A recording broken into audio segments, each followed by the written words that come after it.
السلام علیکم۔ یہ تو آپ سب جانتے ہیں کہ ایک سال کے 365 دن ہوتے ہیں، یعنی کہ زمین 365 دن میں سورج کے گرد چکر مکمل کرتی ہے۔ لوگوں کو پتہ چل جاتا ہے کہ فیبرری میں فلاں موسم ہوتا ہے، جون میں گرمی ہوتی ہے، اور دسمبر میں جب سال ختم ہو رہا ہوتا ہے تو سردی عروج پر ہوتی ہے۔ 21 جون سال کا سب سے بڑا دن ہوتا ہے، 21 دسمبر سال کا سب سے چھوٹا دن ہوتا ہے، اور 21 سپٹمبر اور 21 مارچ کے دن برابر ہوتے ہیں۔ مہینوں کے اس نظام سے ہم اپنے آنے والے دنوں اور سالوں کی پلاننگ کرتے ہیں، غرض ہے کہ دنیا کے سبھی دندے دنوں اور مہینوں کے اسی نظام سے طے ہوتے ہیں۔ یہ بات ہزاروں سال پہلے کے لوگوں کو بھی معلوم ہو چکی تھی کہ سال کے 365 دن ہوتے ہیں، چنانچہ انہوں نے بھی 365 دن کے کیلنڈر بنا لیے۔ لیکن یہ کیا ہوا؟ جب پہلے کیلنڈر کو 10-20 سال گزرے تو معلوم ہوا کہ گڑبڑ ہو گئی ہے۔ 21 جون سال کا سب سے بڑا دن نہیں رہا تھا، اور 21 دسمبر بھی سال کا سب سے چھوٹا دن نہیں رہا تھا، حتیٰ کہ بہار بھی کیلنڈر کے مطابق نہیں آئی تھی، اور گرمی بھی سردی بھی آگے پیچھے سرک گئی تھی۔ یہ مسئلہ کئی ہزار سال تک چلتا رہا۔ سردی گرمیوں کے مہینے میں آنے لگی تھی اور گرمی سردیوں والے مہینوں میں آنے لگی تھی۔ کیلنڈر بے اعتبار ہو گیا تھا، یا سورج میں کوئی مسئلہ تھا، یا پھر زمین کی رفتار کم یا زیادہ ہو گئی تھی۔ ایک بار پھر دنوں کی گنتی کی جانے لگی، لیکن کسی کی عقل میں کچھ نہیں آ رہا تھا۔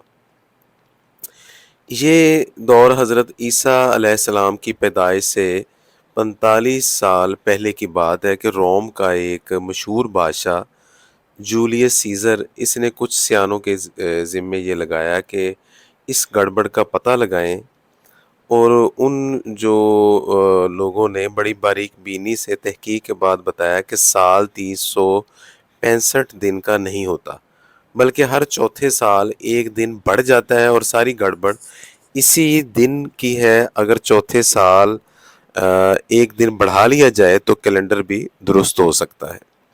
چنانچہ چوتھے سال ایک دن بڑھا کر اسے لیپ کا سال قرار دے دیا گیا، اور اس سال کو اور اس کیلنڈر کو جولیس کے نام سے جولیان کیلنڈر کہا جانے لگا۔ مسئلہ کسی حد تک حل ہو گیا۔ اب 10 سال بعد بھی چیک کیا گیا تو دن ویسے ہی تھے۔ سب مطمئن ہو گئے کہ جولیان کیلنڈر جو ہے اور یہ ٹھیک ہے، اور اس کو اپنا بھی لیا گیا۔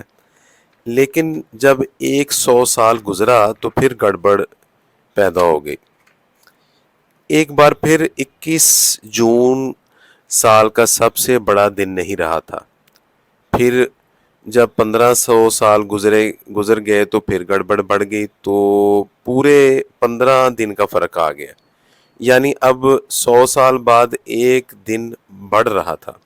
چنانچہ ایک بار پھر سب لوگ جو ان کے اس فیلڈ کے لوگ تھے سر جوڑ کر بیٹھے، اور اس زمانے یعنی 16ویں صدی میں ایک پوپ ہوا کرتے تھے جس کا نام گریگوری تھا۔ انہوں نے ان سب لوگوں کو اس معاملے پر اس کام کے لیے بٹھایا، اور اس زمانے میں گھڑیوں کا قابل اعتبار نظام آ چکا تھا۔ حساب لگایا گیا تو معلوم ہوا کہ ایک سال میں 365 دن 5 گھنٹے 40 منٹ اور 46.24 ہوتے ہیں۔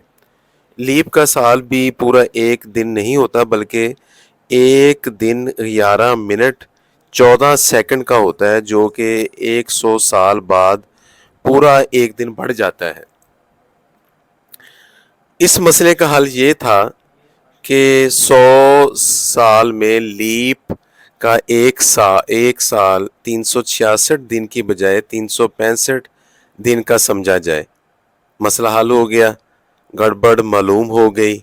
جولیان کیلنڈر میں 15 دن 1500 سال گزرنے کی وجہ سے زیادہ ہوئے تھے، لیکن اب ان 15 دنوں کا کیا کیا جائے؟ یہ سوال اہم تھا۔ سوچا گیا کہ 15 دن کم کر لیتے ہیں۔ جب پادری صاحب نے 15 دن کم کر لیے تو صدیوں پرانی تاریخیں گڑبڑ ہونے لگیں، یورپ میں رولا پڑ گیا، بہت بڑا فساد برپا ہو گیا۔ پوپ صاحب کی بات درست تھی، لیکن اپنی تاریخ کو کون اپنے ہاتھوں سے بدلتا ہے؟ 400 سال تک فساد برپا ہوتا رہا۔ آدھا یورپ جولیان کیلنڈر کے مطابق چلنا چاہتا تھا اور آدھا گریگوری صاحب کے مطابق۔ آخر 1930 میں یہ مسئلہ حل ہو گیا اور گریگوری کیلنڈر کیونکہ سائنسی لحاظ سے درست تھا اس لیے اسے اپنا لیا گیا اور 15 دن کا فراڈ بھی قبول کر لیا گیا۔ 15 دن مجھے اس طرح واپس مل گئے۔